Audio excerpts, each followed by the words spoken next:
Hello ನಮಸ್ಕಾರ, welcome back to my mini vlog. ನನ್ನ ಮದುವೆ ಸ್ಟೋರಿನ ನಿಮ್ಮ ಜೊತೆ ಹಂಚ್ಕೊಳ್ತಾ ಇದ್ದೇನೆ, ಬಟ್ ತುಂಬ ಲೇಟಾಗಿ. ಆಲ್ರೆಡಿ 7 months ಆಯಿತು ಮ್ಯಾರೇಜ್ ಆಗಿ, ಬಟ್ ಇಟ್ಸ್ ಓಕೆ ಅಲ್ವಾ.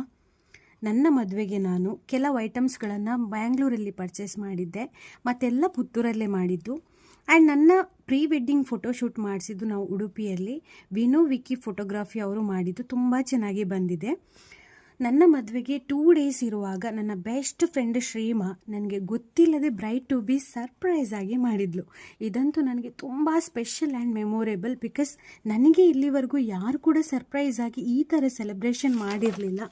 ಅವಳ ಬ್ಯುಸಿ ಟೈಮಲ್ಲಿ ಕೂಡ ನನಗೋಸ್ಕರ ಇಷ್ಟು ಚಂದ ರೂಮ್ ಡೆಕೋರೇಷನ್ಸ್, ಕೇಕ್, ಗಿಫ್ಟ್ಸ್ ಎಲ್ಲನೂ ಅರೇಂಜ್ ಮಾಡಿದ್ಲು. ಥ್ಯಾಂಕ್ ಯು ಹೇಳಿದರೆ ಸಾಕಾಗಲ್ಲ ಅವಳಿಗೆ, but thank you so much Shrima. ಇದು ನನಗೆ ಲೈಫ್ ಟೈಮ್ ಮೆಮೊರೇಬಲ್ ಆಗಿರ್ತದೆ. ಅನ್ಫಾರ್ಚುನೇಟ್ಲಿ ನಾನು ಅವಳ ಮದುವೆಗೆ ಮಾಡಲಿಕ್ಕಾಗಲಿಲ್ಲ.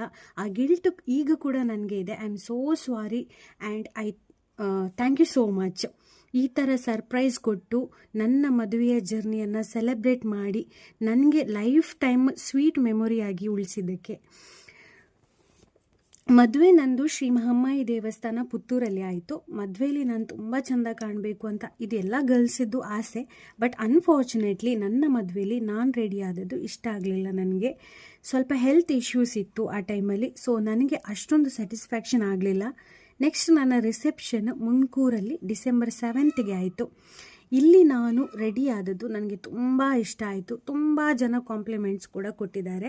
ಬೆಳಗ್ಗೆ ಮನೆಯಲ್ಲಿ ಸತ್ಯನಾರಾಯಣ ಪೂಜೆ ಮುಗಿಸಿ ಹಾಲ್ಗೆ ಬಂದದ್ದು. ಫ್ಯಾಮಿಲಿ ಸೈಡಿಂದ ಡ್ಯಾನ್ಸ್ ಇತ್ತು. ನಾನು ಪ್ರಶಾಂತಿಗೆ ಸಾಂಗ್ ಕೂಡ ಡೆಡಿಕೇಟ್ ಮಾಡಿದ್ದೆ, ಡ್ಯಾನ್ಸ್ ಕೂಡ ಮಾಡಿದ್ದೀವಿ ನಾವು. ನನ್ನ ಔಟ್ಫಿಟ್ಟನ್ನು ನಾನು ಜಯಲಕ್ಷ್ಮಿ ಸಿಲ್ಕ್ಸ್ ಉಡುಪಿಯಲ್ಲಿ ಪರ್ಚೇಸ್ ಮಾಡಿದ್ದು.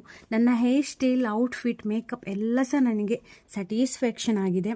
ಓವರಾಲ್ ಹೇಳಬೇಕಂದ್ರೆ ನನ್ನ ರಿಸೆಪ್ಷನ್ ನಾನು ಅಂದ್ಕೊಂಡ ಹಾಗೇ ಆಯಿತು. ಶುಭ ಹಾರೈಸಿ ಪ್ರೀತಿಸಿದ ನನ್ನ ಎಲ್ಲ ಫ್ರೆಂಡ್ಸ್ ಆ್ಯಂಡ್ ಫ್ಯಾಮಿಲಿಗೆ thank you so much and I love you ಹೇಳ್ತಾ ಟಾಟಾ ಬಾಯ್ ಬಾಯ್. ನೆಕ್ಸ್ಟ್ ಸಿಗೋಣ.